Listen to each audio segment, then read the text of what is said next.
Hello everyone, welcome to my channel.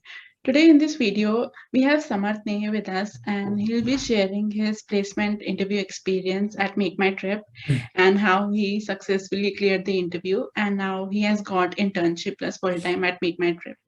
So hi Samarth, please Hello. introduce yourself to all. Yeah, sure. So, hello all. I'm Samarth Nehe. I'm currently residing in Indore. I'm a fourth year student from VIT Vellore and I am into the computer science department. So, as Navya said, I have been placed into Make My Trip as an internship plus full-time offer. So, yeah, I'll talk about my interview process in the upcoming interview. And yeah, I'll talk about my academic and non-academic interest. I've always been keen into front-end web development and also UI designing. Slowly, I'm getting into app development as well. And non-academic wise, I am into solving various type of Rubik's cubes, playing guitar and singing. That's it. That's nice to hear. Now, you would like to know about your interview experience, the different stages you went through. So it will be good if you can explain that in a detail. Yeah, sure. So I'll start from the very beginning. As far as I remember, the CGPA criteria for registering into Make My Trips interview process was 7, but as far as I remember, it was only people with more than 8.4 or 8.5, they got shortlisted for writing the online exam. So around 650 students wrote the exam, online test. And like any other placement online exam, it was divided into two sections. One was MCQ and second one was coding. So the first section had 20 MCQs and they had questions of object-oriented programming, DSA, OS DBMS, general aptitude. Yeah, these four sections.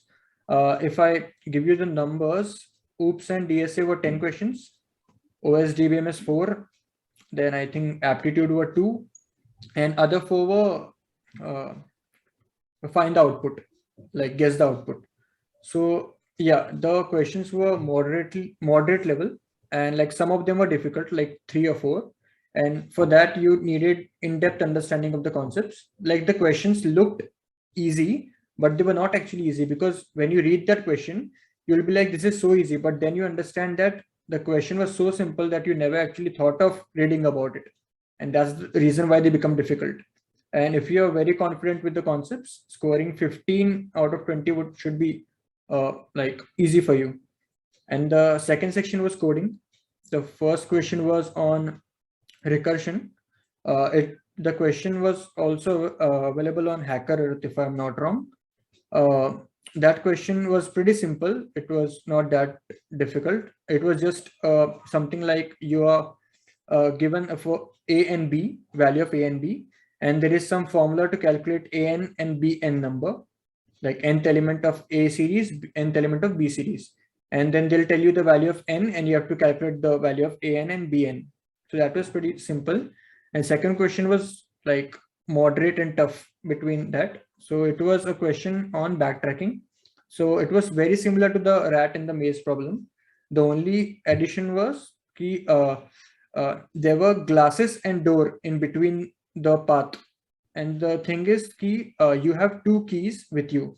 If you take key 1, then you can pass through the doors but cannot pass through glasses. If you have key 2, then you can pass through glasses but cannot pass through doors. Now in both the situations, you have to find out which one will lead you to the shortest path. So that this one twist made the question a little bit tricky, but yeah, you can solve it if you have practiced well. So this was round 1 online test, and out of these, I think 34 got selected for interviews. First interview was taken by some principal software developer who had 12 plus years of experience.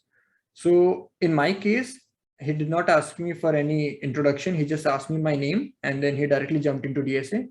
So after entering the meeting, he just shot at me one DSA question, which was not exactly DSA, but in lead code, you have a section called math. So he asked me a question about that. I'll give you a brief. It was actually a modified version of this. So you have a graph XY plane. In that, you have suppose 30 points. You have to find one point such that the sum of the distances from that point to all the points should be minimum. Now this is the concept, and the way he modified it was, you have two towers of infinite height. In one tower you have offices at random floors.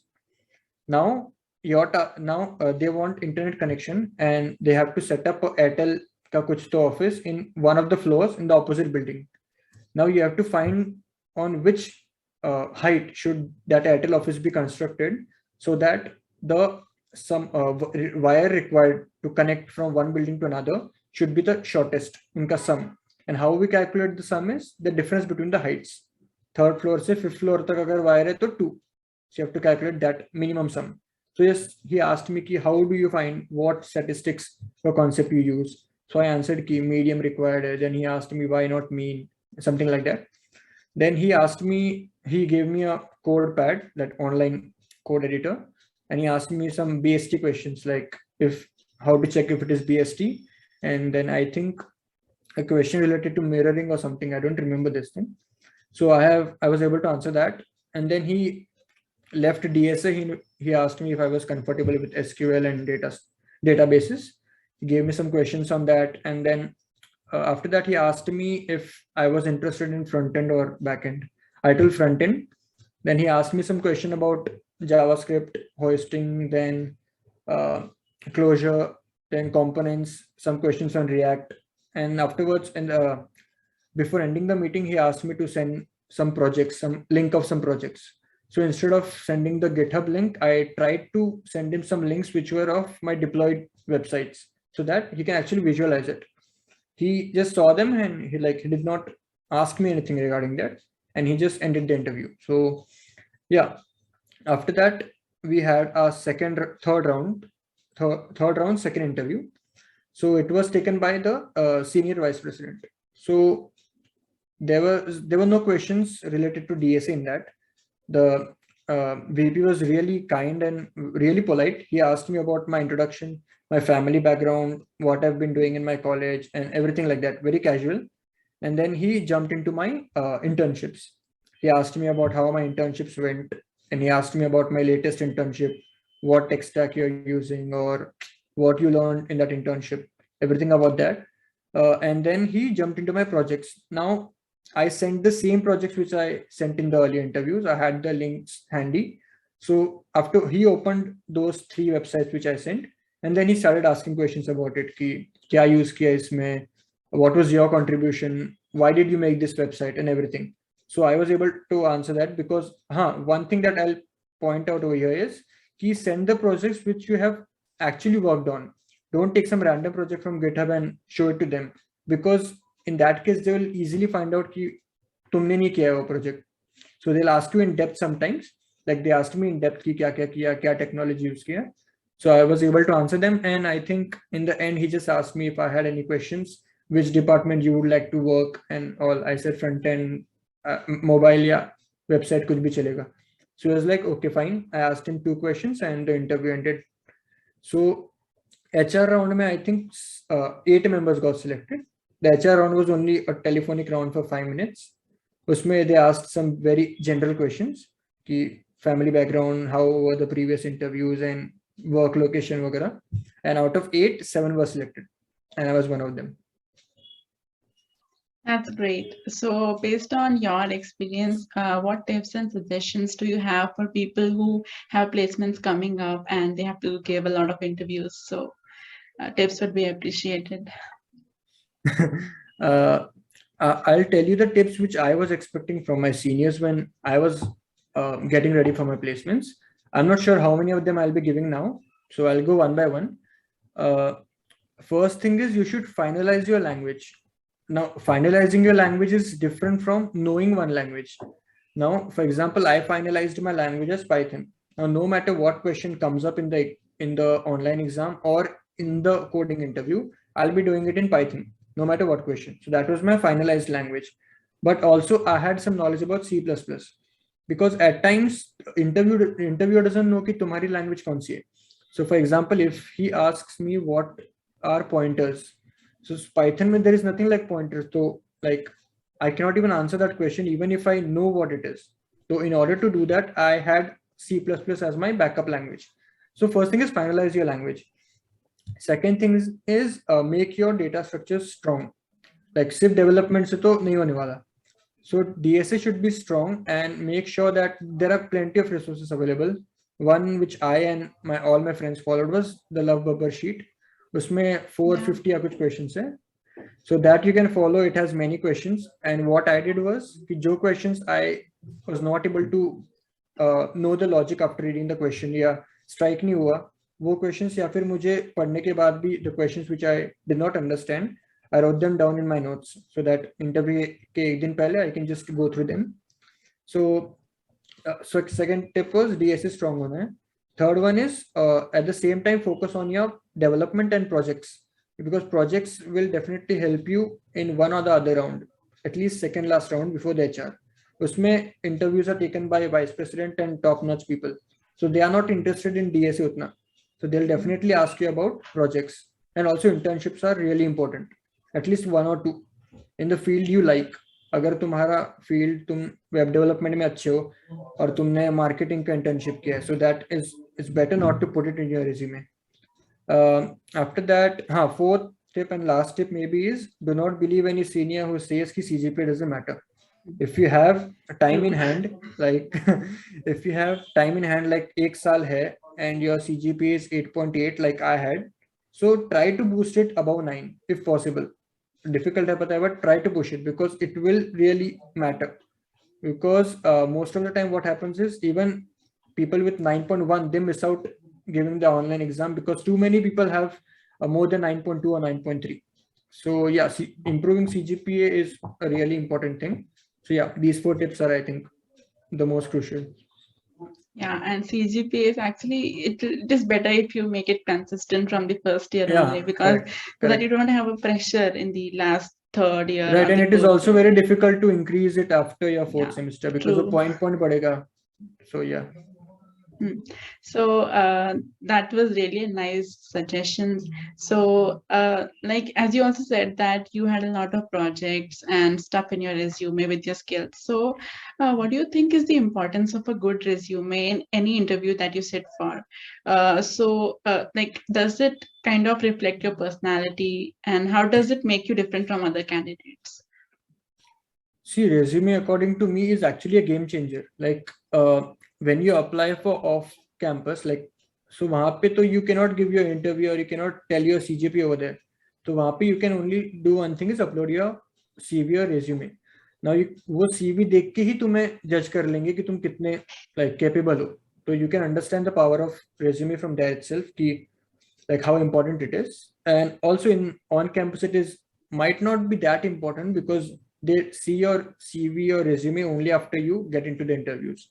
So on campus utna shayad kaam na hai, but yeah, it is important.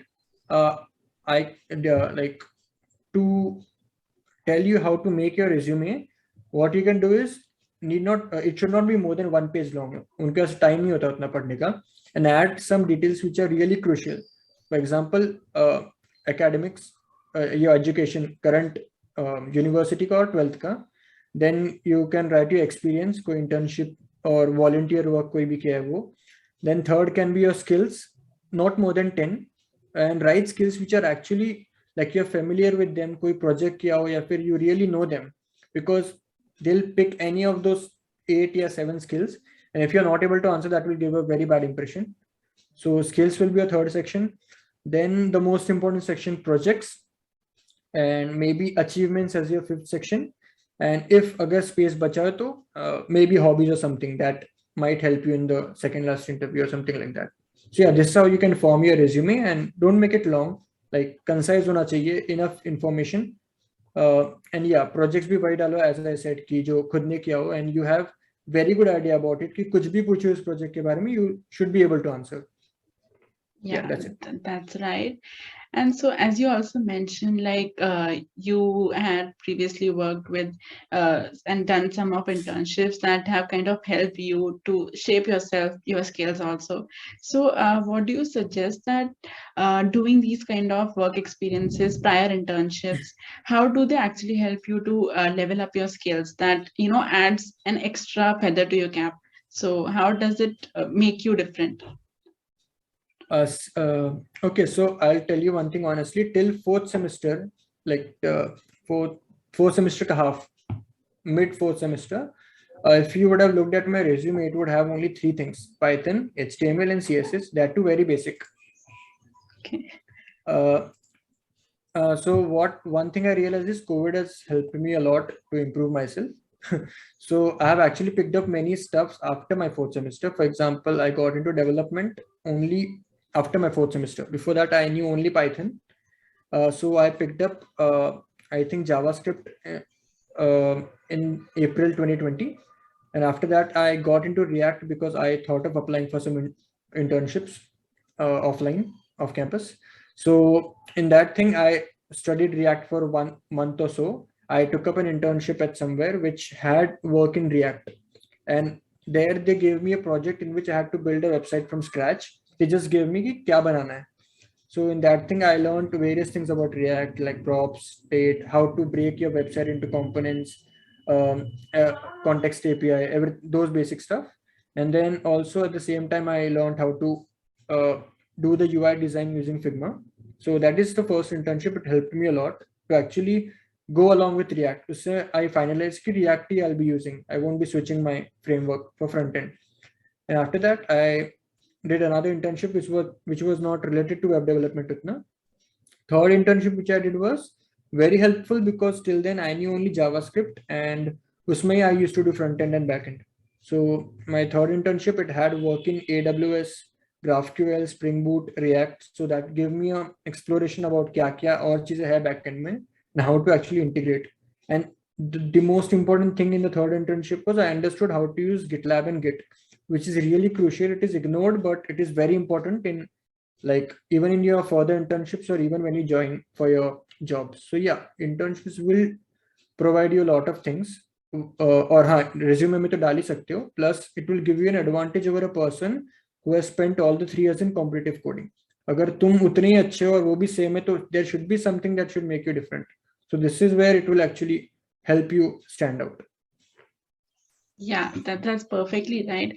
Also, guys, I'd like to tell you that I personally know Samarth, and he's a great, fantastic front-end developer.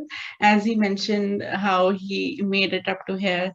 So one thing that generally all college students have a doubt when their placements are approaching is that either they should focus more on development or on coding, which is more beneficial there. So what are your views like to answer this question, and also if you could actually tell the importance of both to like if you talk about the consideration of placement. So yeah, that would be a great thing because I have been receiving a lot of messages on LinkedIn.